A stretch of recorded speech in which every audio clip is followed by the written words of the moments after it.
Hello friends, कैसे हैं आप सब। आई होप आप सब अच्छे होंगे। फ्रेंड्स, आज मैं कुछ नाम जप के कुछ और बातें आपको बताऊंगी जो कि हमारे लिए बहुत बहुत इम्पोर्टेंट है। सभी लोगों के लिए जो नाम जप करते हैं, जो नहीं भी करते हैं उनके लिए भी बहुत ज़रूरी है कि क्यों नाम जप करना चाहिए, है ना।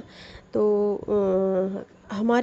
हम जिस युग में जी रहे हैं ये है कलयुग। कलयुग में थोड़ी सी भी तपस्या बहुत बड़ा फल प्रदान करती है फ्रेंड्स। इसलिए कलयुग में छोटी सी तपस्या भी बहुत ज़्यादा मायने रखती है।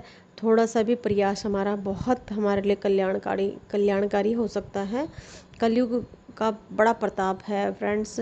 इससे क्या है, नाम जप करने से, मात्र ईश्वरीय नाम जप करने से एकमात्र उपाय है नाम जप, जिससे रोगों का नाश होता है, परमार्थ की पूर्ति होती है और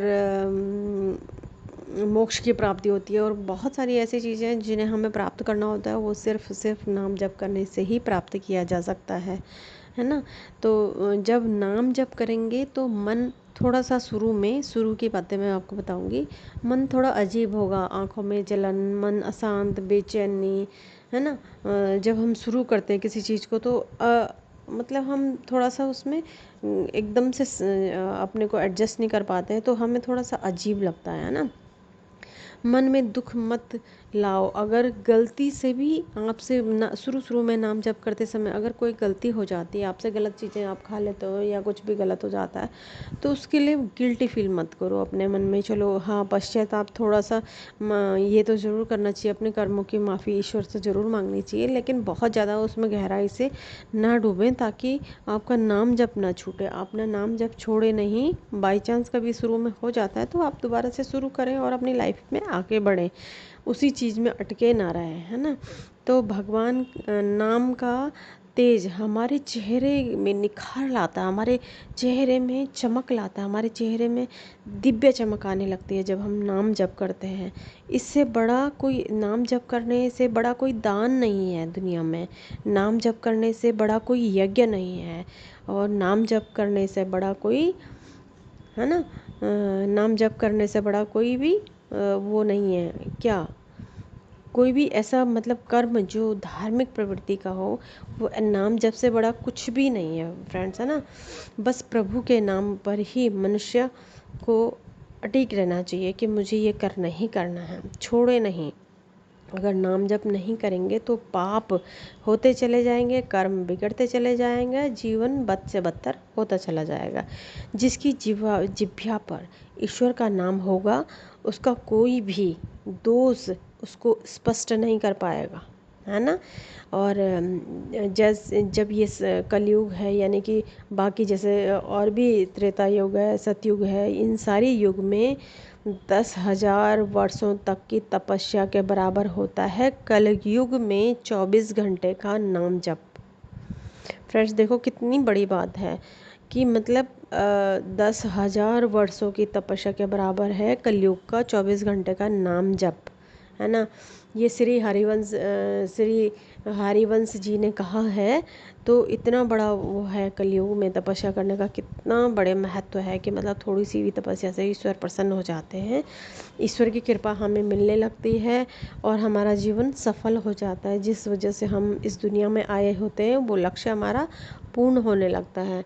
शुरू में हम नाम जप करते समय, लेकिन शुरू में हाँ कुछ गलतियाँ हो जाती है, सभी से होती हैं, तो उनको इतना ज़्यादा माइंड ना करें और अपने काम में आगे बढ़ें, है ना।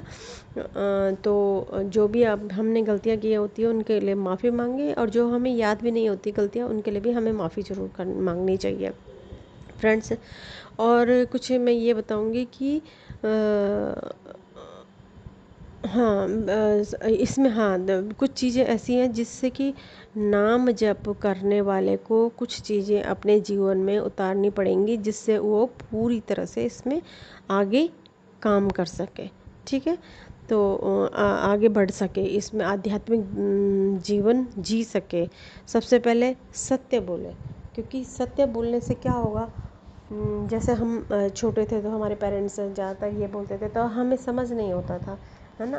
तो जो कबीर दास जी का एक दोहा था, सांच बराबर तप नहीं, झूठ बराबर पाप, जाके हृदय सांच है ताके हृदय आप। तो अर्थात कबीर कहते हैं कि इस संसार में सच्चाई के मार्ग पर चलने से बड़ा कोई तप नहीं है। यानी जो सत्य के मार्ग पर चलता है वही सच्चा तपस्वी है। इस संसार में झूठ बोलने से बड़ा कोई पाप नहीं है। बोलने वाला व्यक्ति महापापी कहलाता है। जिस व्यक्ति के हृदय में सत्य का वास होता है उस व्यक्ति के हृदय में साक्षात ईश्वर विराजते हैं। तो फ्रेंड्स, इस बात का हमेशा ध्यान रखें। सभी लोगों ने अपने बचपन में अपने माता पिता से या किसी बड़े से ये ज़रूर सुना होगा, साँच बराबर तप नहीं, झूठ बराबर पाप, जाके हृदय साँच है ताके हृदय आप, है ना। ये बताया गया है। कबीरदास ने ईश्वर की तुल्य कहा है कि उसी के हृदय में आप निवास करते हैं। तो सबसे पहला नंबर है सच बोले, है ना। सत्य हमेशा धर्म और साधना में आगे बढ़ाता है। और नंबर 2 है वाणी में कंट्रोल करें अपनी, ज़्यादा ना बोलें, मौन रहने की कोशिश करें। वाणी आपकी शक्ति का नाश करती है। ज़्यादा बोलने वाले की शक्ति समाप्त होती है तो वो अपना लक्ष्य हासिल नहीं कर पाता है।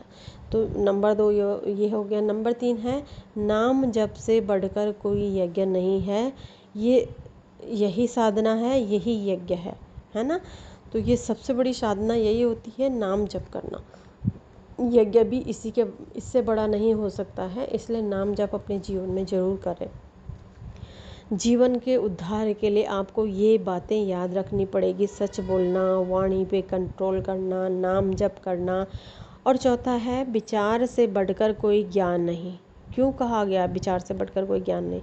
क्योंकि हर काम में आगे बढ़ने से पहले आप उसके बारे में विचार करें, तभी अपना कदम आगे बढ़ाएं। नहीं तो आप आगे बढ़ाएंगे फिर पीछे करेंगे, ये गलत हो जाता है। कदम आप तभी आगे बढ़ाएं जब आप बहुत अच्छे से उसमें विचार कर लें। बार बार आगे पीछे करना ठीक नहीं होता है। बार बार आसन, जगह, गुरु, ईश्वर नहीं बदलने चाहिए, इससे जीवन खराब हो जाता है ना। तो इन चीज़ों का हमेशा ध्यान रखें। ये 5 बातें मैंने आपको बताई हैं। एक और है भोगों और जन समुदाय। भोग कौन सा होता है? जो भोग विलास जैसे हम जीवन जीते हैं, और जन समुदाय, इन चीज़ों से दूर रहें। भोग विलास तो आप समझते ही हैं। जन समुदाय क्या? दोस्त, संगत, ये फालतू की बातें करना, फालतू के दोस्त बनाना, उनके साथ बातें करना, घंटों तक बेकार की बातें करना। यानी कि संग को सांप की तरह, सर्प की तरह समझें। बेकार की संगति टाइम बर्बाद करती है, इसलिए हो सके तो संग ना करें, है ना। एक नंबर 2 अहम से बचें। मतलब जो हमारे अंदर घमंड है उसको समाप्त करने की कोशिश करें। घमंड ना रखें अपने अंदर, ये भी जीवन नष्ट करता है। नंबर 3 है एकांत में रहें। क्या होगा एकांत में रहने से? जिन्हें ईश्वर की प्राप्ति करनी होती है उन्हें एकांत में ही रहना चाहिए, तभी वो नाम जप कर सकते हैं, तपस्या कर सकते हैं, अपना ध्यान साधना कर सकते हैं ना। नंबर 4 है उपासक को लक्ष्य पर दृष्टि होनी चाहिए। उपासक को, जो उपासना कर रहे हैं, जैसे कि नाम जप कर रहे हैं या पूजा पाठ कर रहे हैं या कुछ भी कर रहे हैं, तो उसकी दृष्टि कहाँ होनी चाहिए? अपने लक्ष्य पे कि उसे क्या करना है।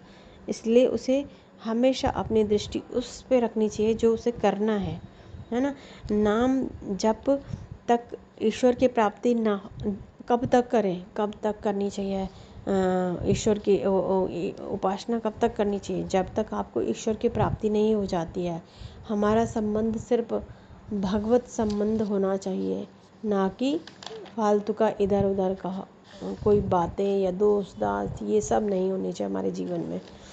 तभी हम अपने आध्यात्मिक जीवन को जी पाते हैं फ्रेंड्स। तो ये कुछ छोटी छोटी बातें थी जो बहुत ज़रूरी हमारे जीवन के लिए हैं। आप इन्हें अपने जीवन में उतारें और अपना जीवन सुख में बनाएं। कुछ ये 5 पॉइंट्स थे, ये बहुत बहुत इम्पोर्टेंट है। अपने बच्चों को भी सिखाएं, उनका भी जीवन सुख में होगा, सरल होगा, है ना, आसान होगा और सुखदायी जीवन होगा उनका। तो इन सब बातों का ध्यान रखें। Thank you so much. इसलिए नाम जप जरूर करें। जो कि हमारे लिए बहुत ज़रूरी है। Thank you.